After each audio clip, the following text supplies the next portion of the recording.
Now, in the last 24 hours alone, Ukraine's lost more than 1,000 troops, and that's according to the latest reports from Russia's defense ministry, which says that Kiev's total losses now amount to 500,000 in 2 years of the war. To prevent the collapse of the Ukrainian armed forces, Washington intends to send almost $61 billion to the Kiev regime.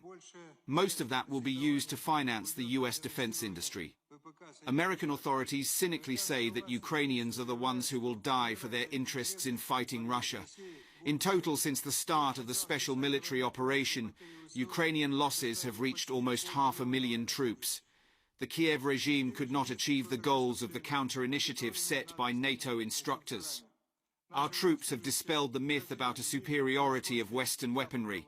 There's more to this number than just 500,000, because at the onset of this conflict, the Ukrainian military was largely made up of volunteers, ideologically driven fighters, many nationalist troops in peak physical form who wanted to fight.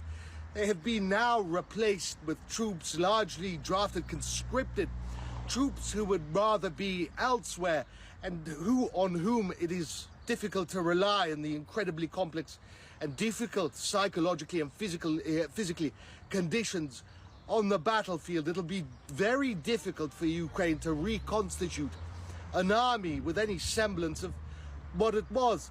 Furthermore, Sergei Shoigu said that the Ukrainian defenses are cracking. This has been demonstrated since the fall of Avdiivka, with Russia seizing about a score of settlements. Russian troops just over the past several days have seized 2 more settlements along the battlefield.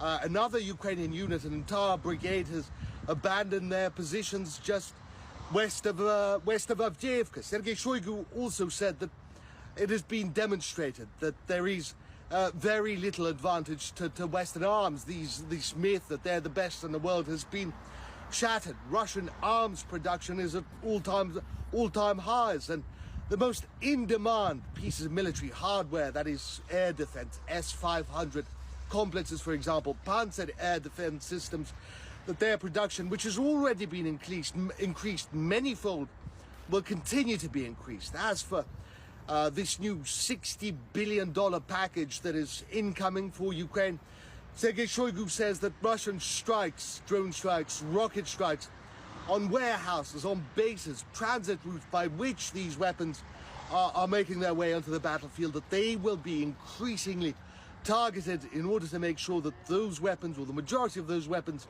never reach the front lines.